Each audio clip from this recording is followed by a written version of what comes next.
Welcome to the astrology for the week of September 17th through 23rd of this year. We begin the week with a square from Venus to Jupiter. This happens on Sunday, the 17th. So what is going to be going on with this particular square? Well, any square indicates tension between the two planets. The two planets are fighting, they are at war. There is some conflict between the two energies, and they're going in very different directions. Not opposite directions, but certainly different directions.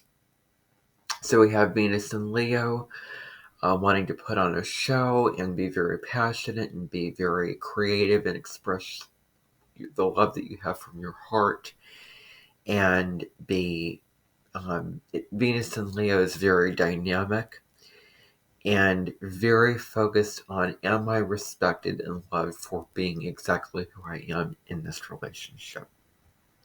And Venus and Leo also relates to things like crowns and that kind of, jewelry, and things that you put on yourself and clothes that you wear that make you feel grand.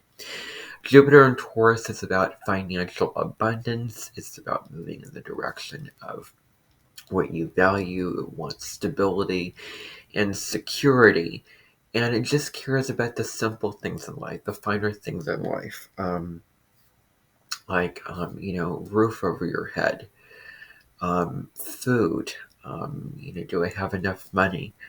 All those kind of things, especially creature comforts. And so that's what that energy is. So Taurus wants security, things to be the same. It's very simple. Leo wants all the bells and whistles, the glitz and glam, wants to live life to the fullest, and go out, meet new people, shout from the rooftops, drive in a red car to a Mexican restaurant where you meet a bunch of people and show off how, good you are. That's Leo energy. So we have this square from Leo and Taurus.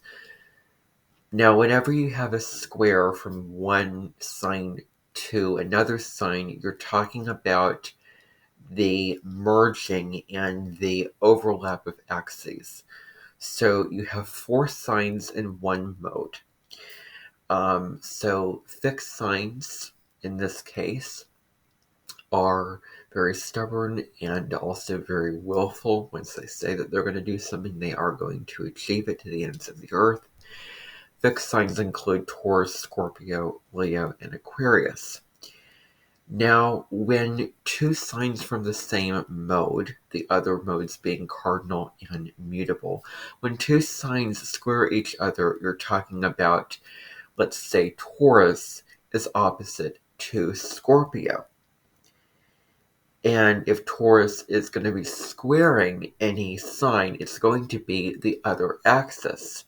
So we have 2 axes, Taurus Scorpio and the Leo Aquarius axis. So we take the Taurus from the Taurus Scorpio axis and we square it to Leo in the Leo Aquarius axis. So when a planet is not conjunct a sign in the same mode or not opposite a sign in that same mode, it is square that sign. It is 90 degrees. 90 degree, the hottest corner of the room. 90 degrees, it's very hot, in terms of temperature. And so things really heat up when there's a square. It represents like when 2 people are arguing and when there's a heated conversation between 2 people. When they're at odds, when there's a disagreement, when there's a dispute, when there is a clash of egos, then we have a war in our hands when one is fighting against the other, and that is a square energy.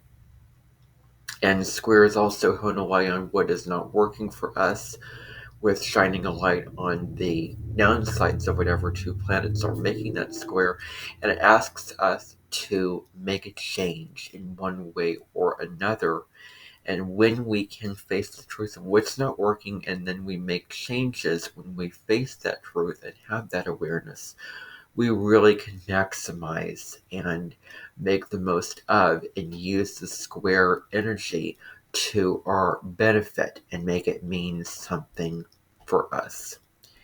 And when that square leaves, we've made that change. We've gotten rid of what no longer serves us. So that's just how it works.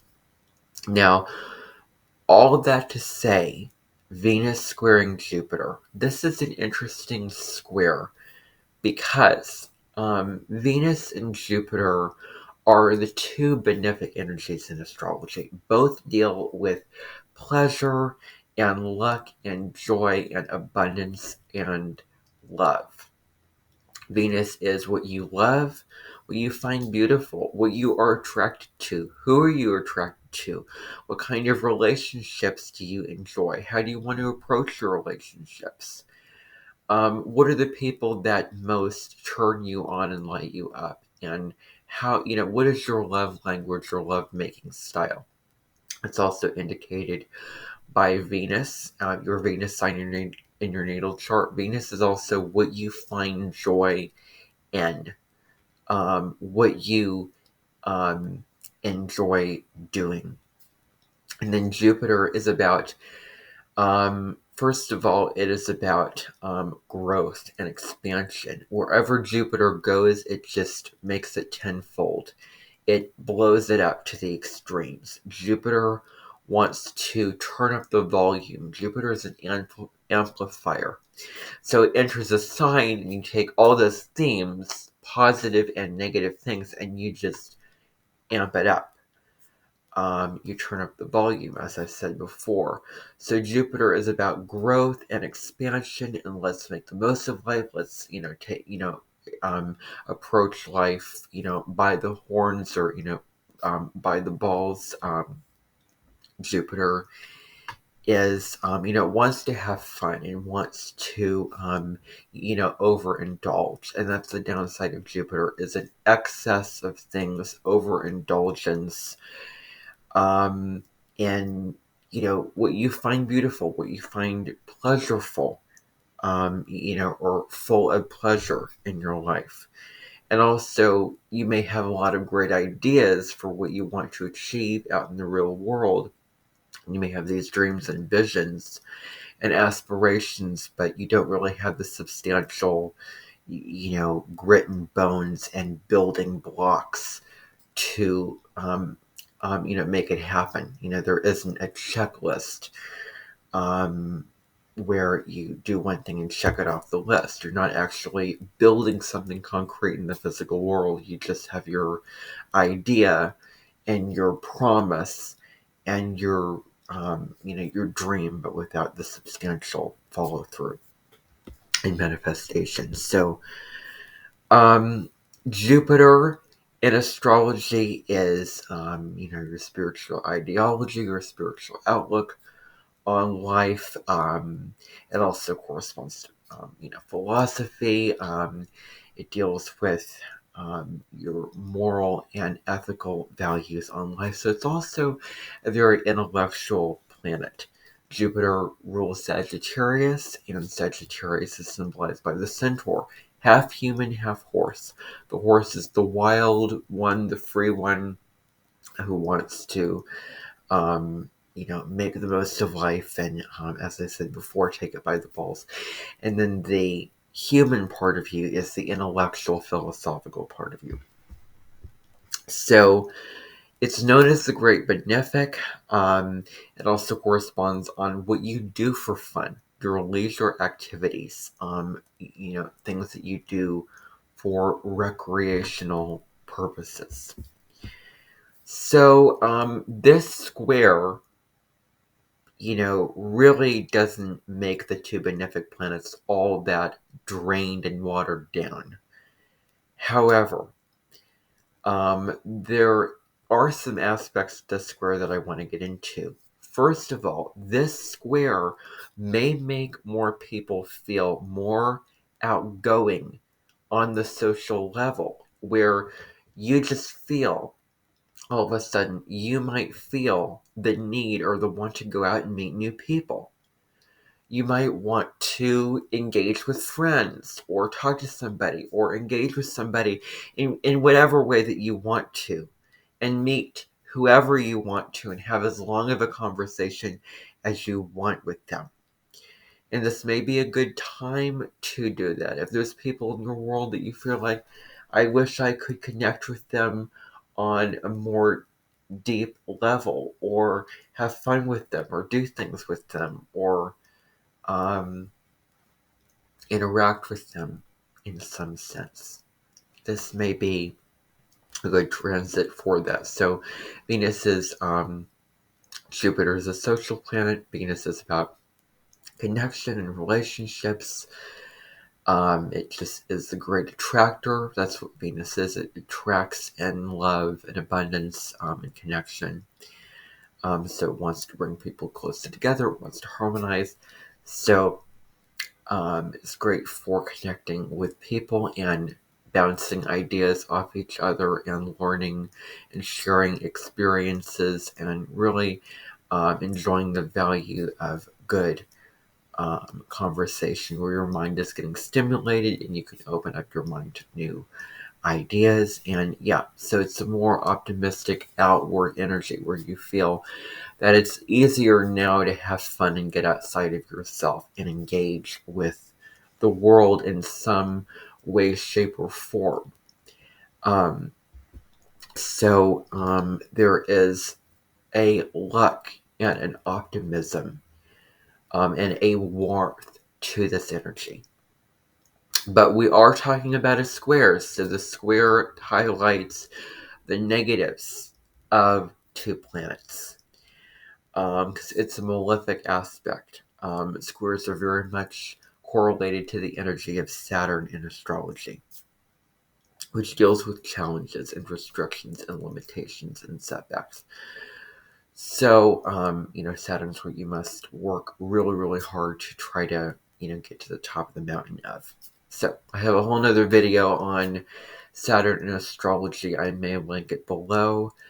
You can go check it out on my channel. I'm going to be doing a whole series of videos on Saturn through the signs, starting this week. So from Aries to Pisces.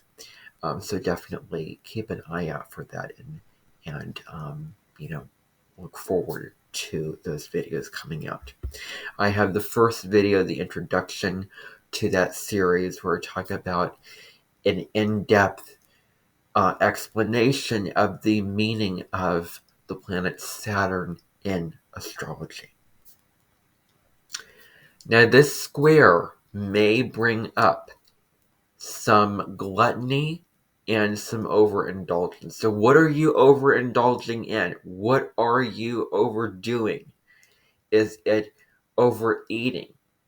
Eating too much sugar? Watching too many videos? Spending too much time inside? Feeding certain habit patterns that are obsessive compulsive that are not serving you. Whatever it may be, what are you overdoing or allowing yourself to overindulge in? Where are you not drawing a line in the sand and drawing a boundary to that thing that you are overindulging in? Where, nope, I'm going to say no to myself, and I'm not going to do that thing.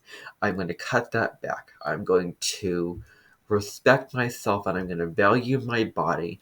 I'm going to value my peace, my physical, mental well-being, and I'm going to say no. What do you need to say no to?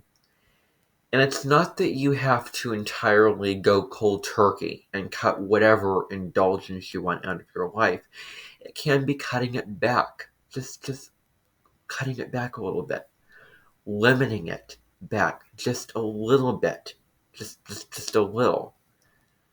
Where you're not overdoing that thing. So what do you need to cut back? For me, it's certain, habit patterns that I am engaging in, and compulsions that I am working on not giving into, but it's sort of dicey. So, overindulgence, where you just want to feel like you just want to, why not pamper myself and make the most of the moment and, do all the things and, um, read or overwatch or, overwork. This can also be because Jupiter is in Taurus, it deals with, an earth sign. Maybe it can be overworking yourself, like maybe overindulging in fixing things or cleaning or working on a particular project for a certain outcome. Maybe it can be, um, just biting off more than you can chew in terms of what you can, deal with when it comes to your work or your career. So yeah, whatever this means for you. Now, we also saw this aspect on August 22nd. So maybe you can just do a little bit of thinking back to what were you potentially overdoing, overindulging in, gluttonizing. I made up that word. What needed some fine tunement and some restriction and some barrier of where you are not going to the extremes, because Jupiter is an extreme energy. So you can think back to what occurred around that time, and maybe you didn't use the square to your advantage, meaning that you didn't cut back that restriction yet enough, and you didn't have the awareness. You didn't have the awareness to look at it in the eye, in the face, in reality, and go, no, I need to cut this back. This is not working. I am doing this. This is excessive. All those kind of things and all of that dialogue, which is your inner authority, which is your, um, your logical left side of your mind that is very black and white, is very rational when it comes to decisions that you're making. So what didn't you cut back as much as you wanted to then, that you can redeem yourself now and go, okay, I had that opportunity. I didn't cut it back like I wanted to then. So this time around, on this particular day, at this particular time, I make this decision to to really put a marker on this day that I'm going to cut this back. This is not working. And when you cut it back, or when you let something go, that allows more space for you to enjoy more new things in your life that you wanted to get to. Maybe you were overdoing this particular activity over here, and it was taking away your focus and your time of the energy that you can invest in with an activity over there. Um, and, you may feel that maybe this can also be like, okay, I'm going to make some changes. I'm going to cut this back even more, or I'm going to allow myself to engage in this if I'm being too restrictive or, rigid about my boundaries. And maybe I can, make some room for indulging in this and having fun. Whatever it is for you, however you want to test and measure this energy out in your life. And this square is very significant because it is the third square that we are having from Venus and Jupiter during Venus retrograde in Leo, or Venus in Leo. Venus has been in Leo since June 5th, and it has been having us do a deep psychic surgery on our lovemaking, on our creative joy and passion, and what lights us up, what gives us the juice and the zest for life. What do we want that comes from a place of emotional truth? All of those themes and areas relate to Venus and Leo, and I will say it again that you can go check out my Venus and Leo transit video on my channel, because I go into way more depth in discussing this transit on that video. But, so yeah. So this is the square. So over indulgence. This can also be making it very difficult to actually pick up motivation and do things that require hard work and things that require discipline and really being very focused and being very centered and being very diligent about the results that you want to see in your life, where it requires deep focus, commitment, and hard work. I'm just going to say that again. So it may be a more difficult time where you may feel less motivation and you may have to push yourself more to do certain things, like, work out or do the work that you need to do, or read this particular book because you made a promise to yourself that you were going to read this part of this book and this amount of pages in this book, that it may be more challenging to stick to those promises that you make to yourself, to stick to those intentions that you made unconsciously or consciously at that new moon in Virgo last week. So it's almost like the universe is sending us a test, like, okay, we had that Virgo new moon last week when you were super practical and you were super detail oriented and you made a plan and you set your new intentions. You're going to be very detail oriented in this area. You're going to be very health conscious in this area. You're going to focus on your health, your daily routines. And now we're going to send you a test with putting these two benefic planets in a square to see how committed are you and how willing are you to commit to all those things that you said and you intended that you were going to do at that Virgo new moon. This is how I feel that this energy is presenting itself here this week. So I was seeing on an Instagram story, Mel Robbins, who is a lawyer, I believe that she's a life coach. Her work is all about getting yourself to do what you don't want to do, but getting yourself to have the ambition and the positive mindset, which deals with, self-love and self-confidence and the belief in yourself that you can do it as part of it, but really pushing yourself and having the optimism and the drive to achieve what you want to, even when you don't feel like it. Stop screwing yourself over saying that I'm fine with not having this, or I'll wait on this. I was seeing Mel Robbins, she talks a lot about procrastination and why people procrastinate, and getting into the science of how people procrastinate, why people procrastinate. And on one of her Instagram stories, she was saying how she did not want to work out, but I, effing did it anyway, even though I didn't feel like it. So anyway, yes, acknowledge the feminine and that, we are human beings, not human doings. And, allow yourself to enjoy human nature. But I'm talking here with this aspect about overindulging in certain things. So, and something else with this particular aspect that I just want to touch on is spending. What are you spending? Maybe you are attracted to all these things in a store, or all of these food items, or whatever it is that you are spending, buying. So that's also something to look out for. Hoarding, accumulating too many things. We are talking about Taurian energy, and we are talking about Leo energy. And I find that with a Venus-Jupiter square in Leo and Taurus, that adds yet another layer of indulgence. Yet another layer.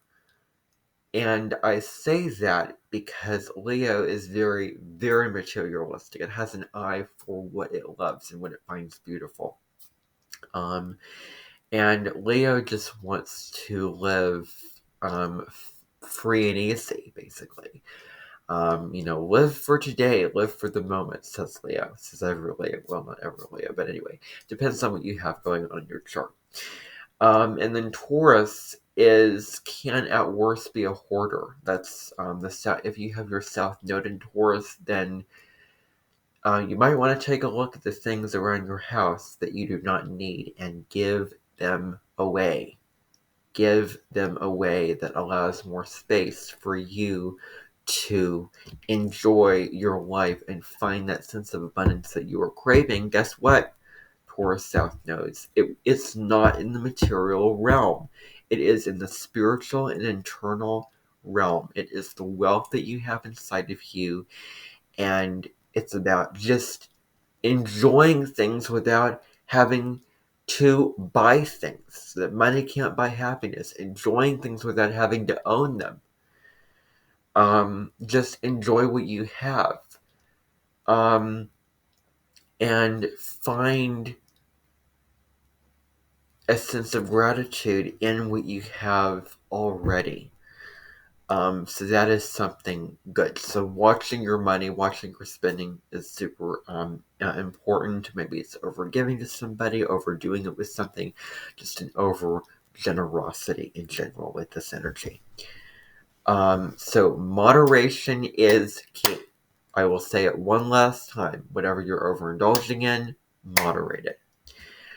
Now I'm going to move on. So that's enough about Venus squaring Jupiter. Now I'm going to get into the next big aspect that the Sun is making this particular week.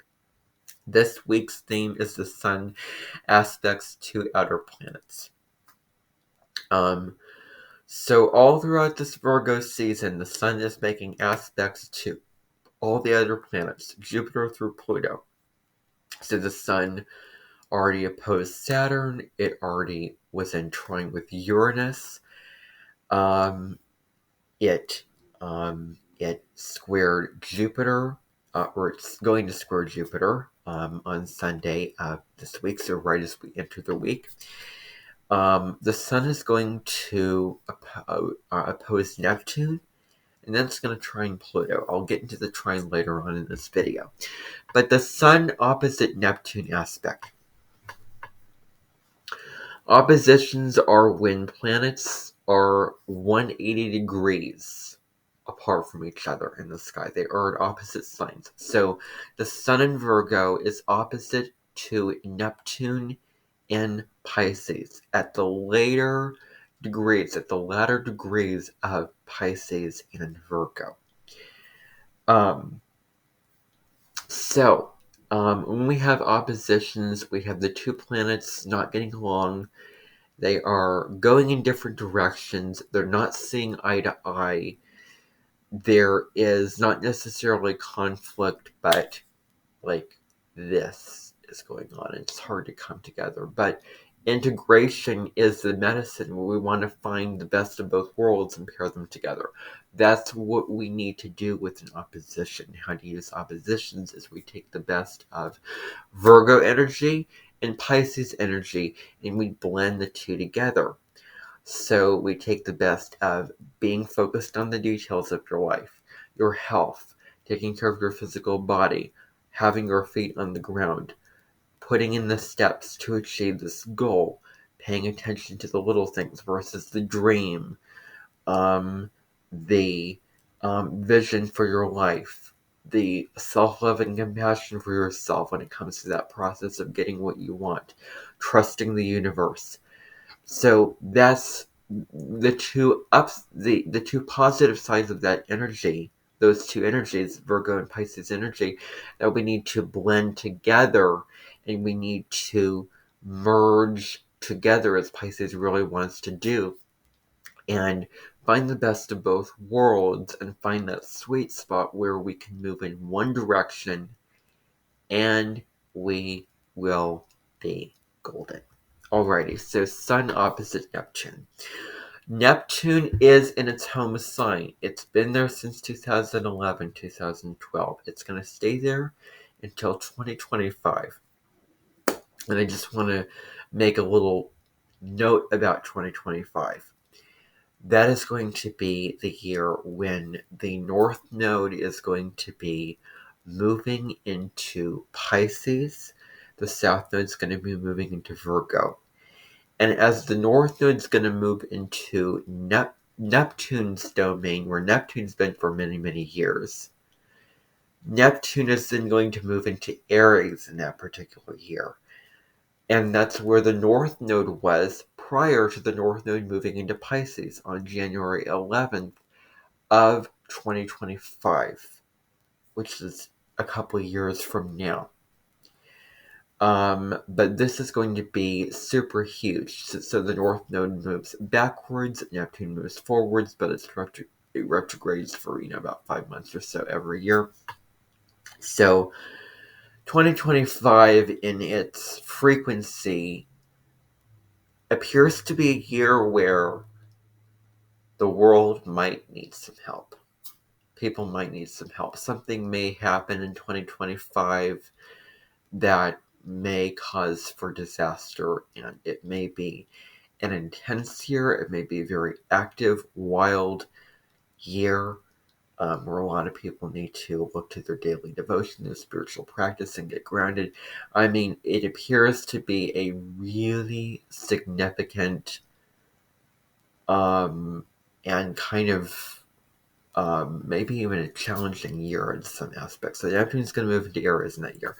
So anyway, so Neptune rules over psychic things like that. It rules over spiritual receptivity.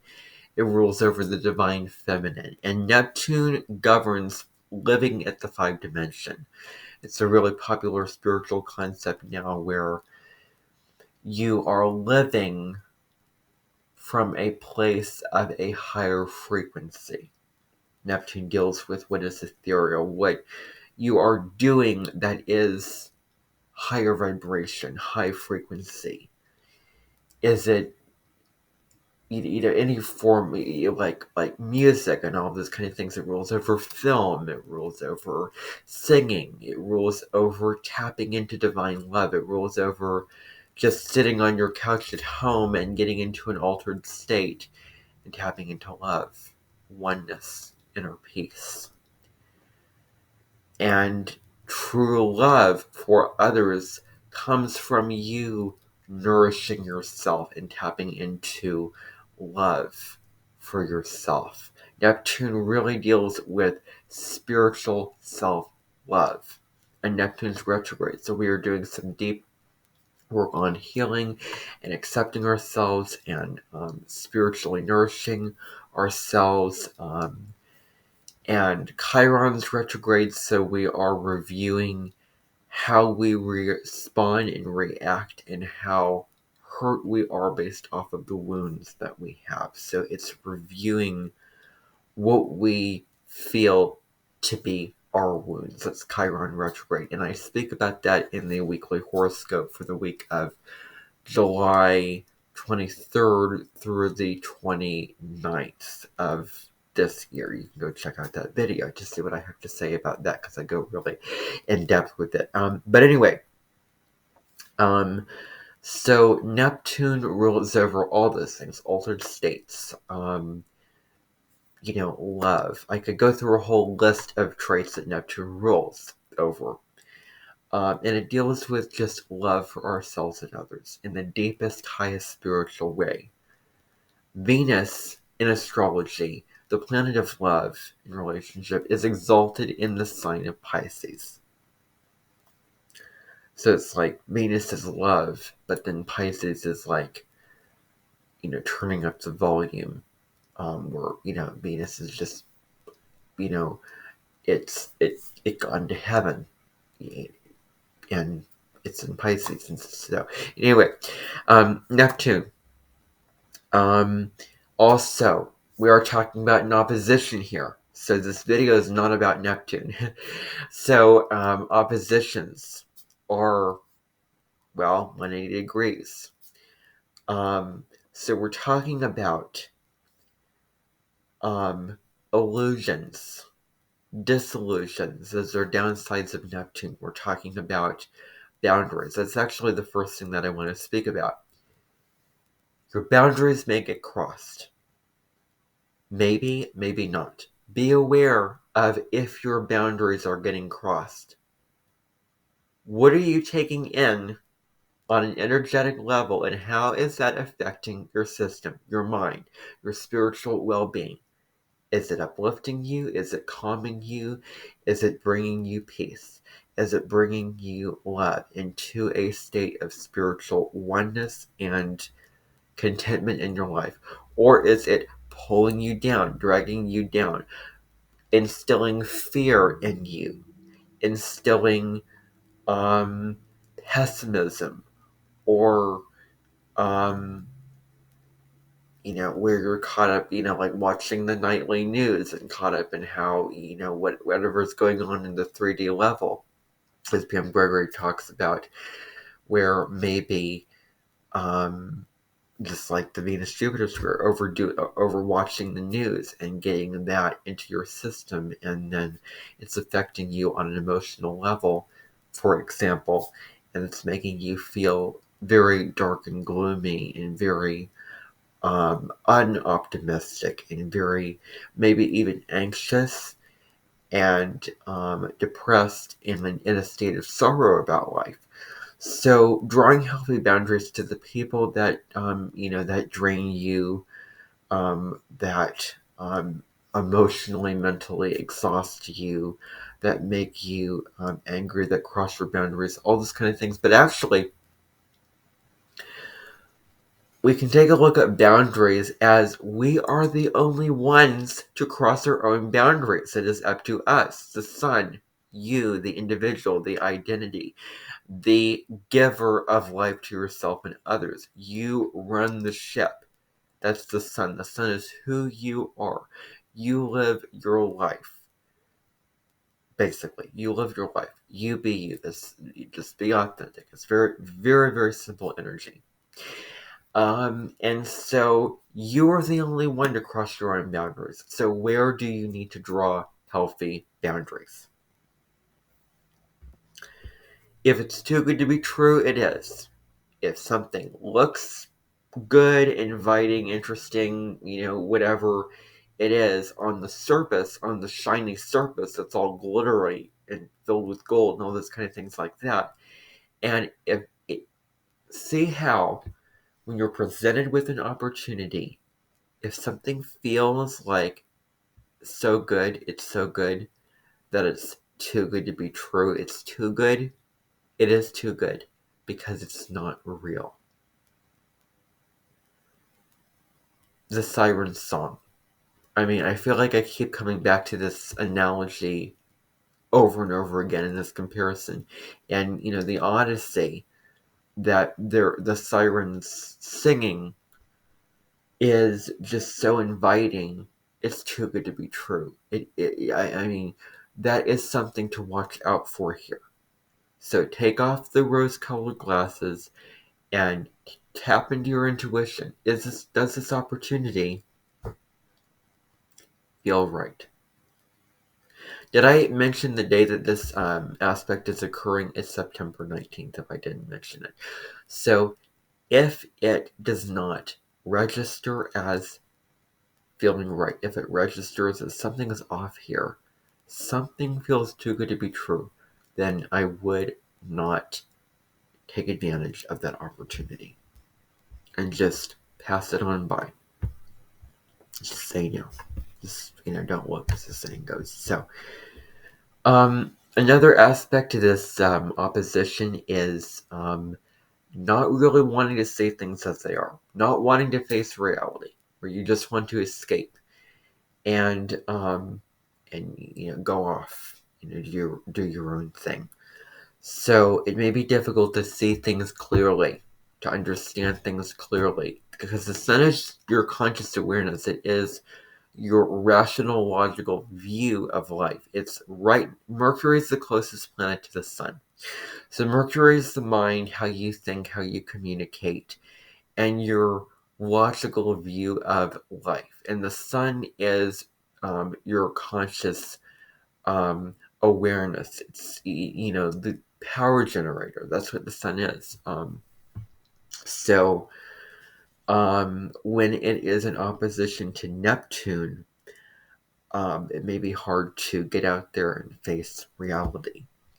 So watch for certain habit patterns of escapism, whatever that might be, drugs and alcohol, video games and overdoing it with video games, whatever it is. But at best, it can be great for spiritual work and spiritual practices, really, really getting in tune with the spiritual side of your life and really deepening your spiritual connection to a higher power, doing what brings you bliss, tapping into oneness. So that's how you can best use this particular energy. Another downside is deceit. Like if someone is giving you a deal and it feels too good to be true, and so be aware of if you're going into a situation and somebody's offering you something, there may be an underhand motive and tactic behind that. So, don't be deceived by what you see at face value. Investigate, ask questions, and just trust your intuition with what feels right, what doesn't. There could also be some challenges with having clarity, having a sense of direction of this is what I want to do, this is where I want to go. So decision making over the decisions that you're making, the choices that you're making, may be more challenging. There's this vagueness or this confusion, maybe this lack of focus, over something, maybe. Where are you just blindly trusting somebody, blindly going along with whatever sounds good that somebody else says, whatever they have going on that you are blindly trusting and going along with and surrendering to? But guess what? In order to have a balloon, you need helium in that balloon. In order to drive a car, you have to fill it up with gas. You need to be very, I don't want to sound preachy, but being discerning and asking questions into something is super duper important. So, discernment over what is right for you and what isn't right. What is, who's going to deliver you the results that you want, who isn't. These kind of things are super important. Now, the other thing that we have going on this week is on September 21st, we have, wait a second. On September 21st, we have the Sun trining Pluto. So a trine is an aspect of great harmony. When two planets trine one another, it brings out the best qualities in those two planetary energies in the signs that they are in. So, the sun and, trines are between two signs of the same element. So, we have the sun in Virgo and Pluto in Capricorn at the anaretic degrees. So, the Sun trine Pluto. This is a great aspect for going at something with gusto, passion, with intensity, with commitment, where you're giving it all you got, and you are doing all that you can to achieve it. So you may feel more fierce or determined or passionate on something that you want to get, that you want to have, or so giving it all you got is something here. It's also great for digging into occult topics, digging into things like esoteric knowledge or astrology.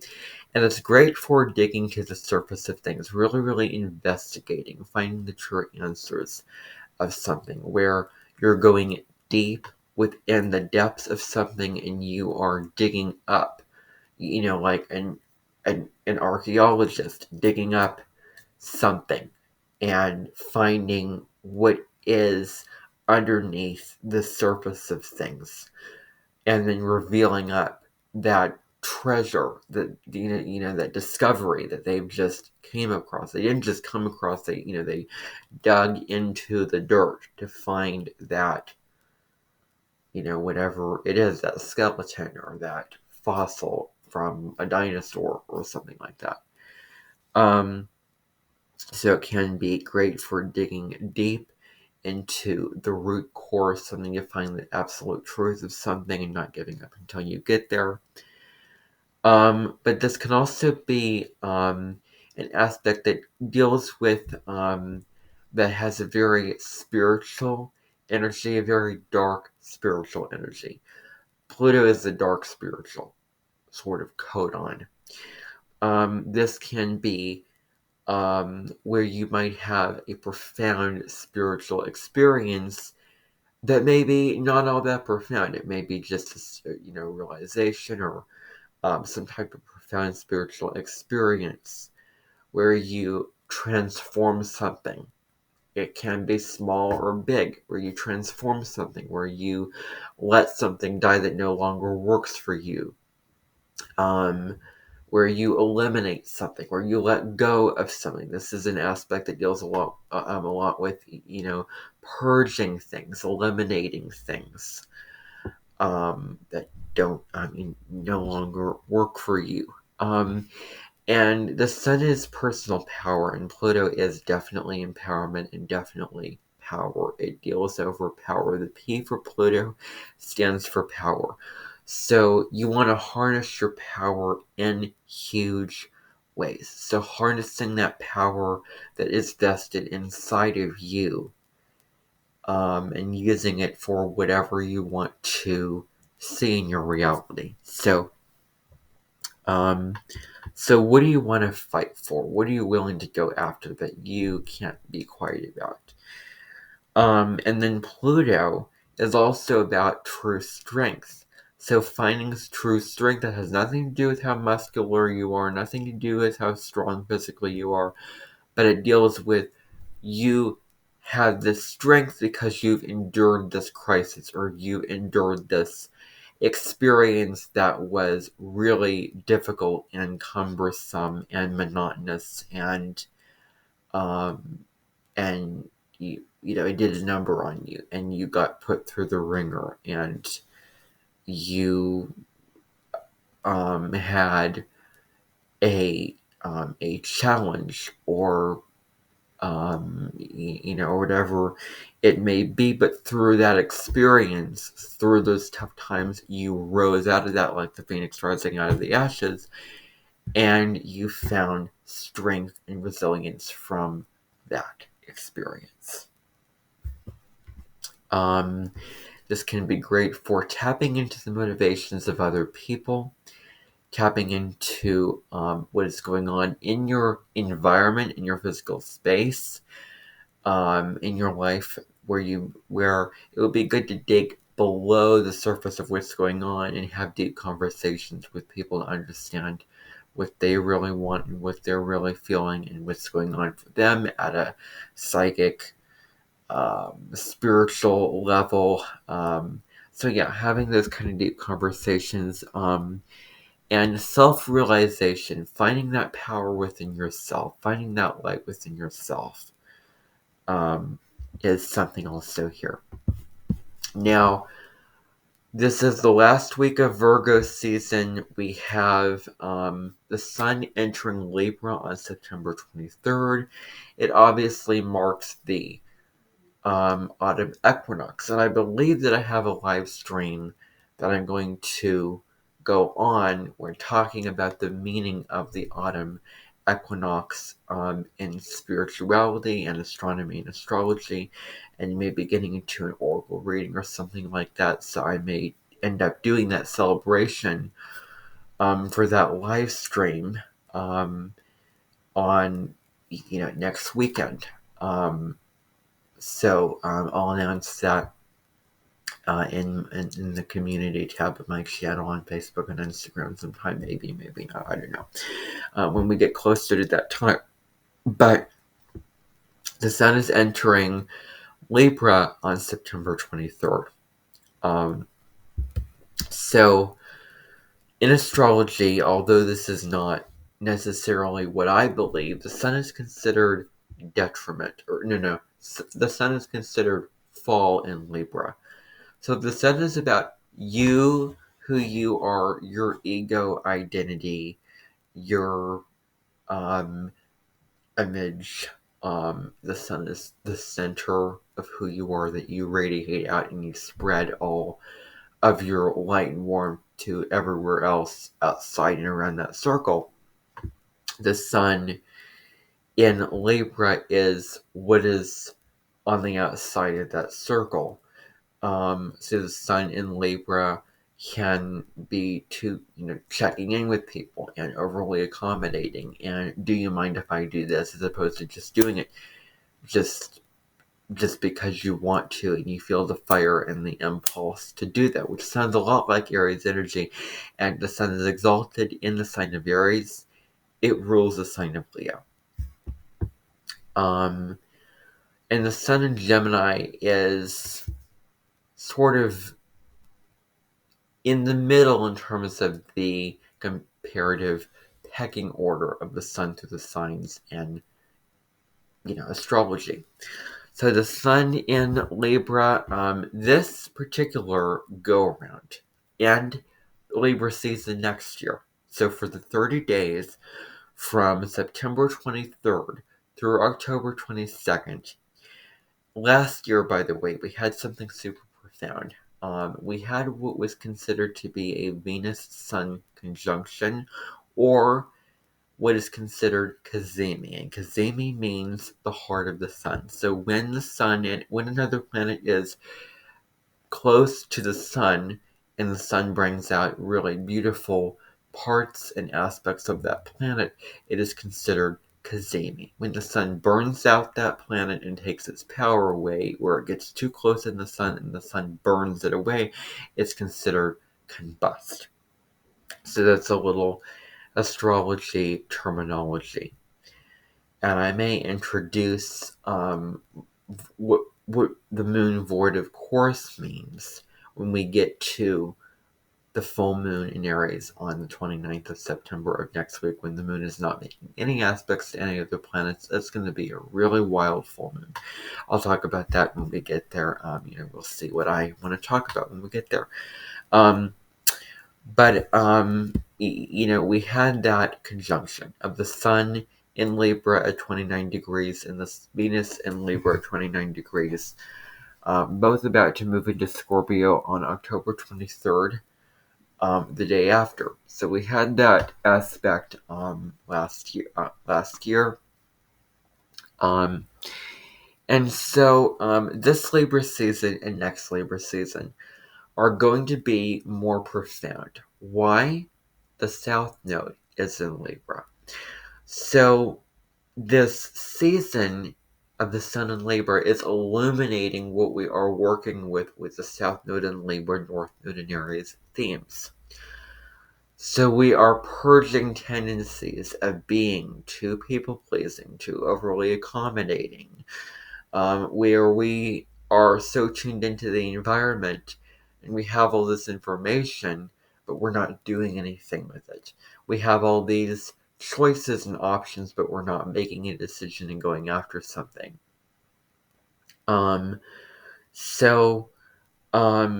We can be self-sacrificing, and we prioritize harmony at all costs, where we may not want to rock the boat during the South Node in Libra and the Sun in Libra. We don't want to rock the boat and cause disharmony. Just doing what's best for the other person and not for yourself. That can be another downside of Libra energy. But at best, it is good for meeting new people, good for socializing with others. It's good for seeing things from the eyes of others and seeing the multifaceted different perspectives of things. So putting yourself in others' shoes, seeing things through the lens and the perspective of other people, taking others' opinions and viewpoints and desires into account in addition to your own. Opening up to that, being very open-minded and humble when it comes to that kind of concepts, that context. This season can also be great for taking a step back and detaching and seeing things from a higher perspective. And this is great for any kind of diplomacy, making peace within people, finding solutions, especially given the political climate in the US right now. It's also great for negotiations. This season's great for negotiating, and making healthy compromises, finding the solutions to things. And another thing is, any kind of art and beauty and engaging in that side of life is also great things to do during this time. And also, Libra is symbolized by the scales. So there is this element of wanting things to be in tandem and balanced out. So commerce and trade and things like that is super important, where we can look at the sun shines light on what are we overdoing, what is not in balance in our life, and what needs to be brought into greater balance and greater harmony in our life. So that's something to think about during this Libra season. But anyway, I hope that you found value and insight from this video on the astrology for the week. Take care. Choose diplomacy. Choose to be open-minded. Harness your power. Reflect on your spiritual journey. And have a great week.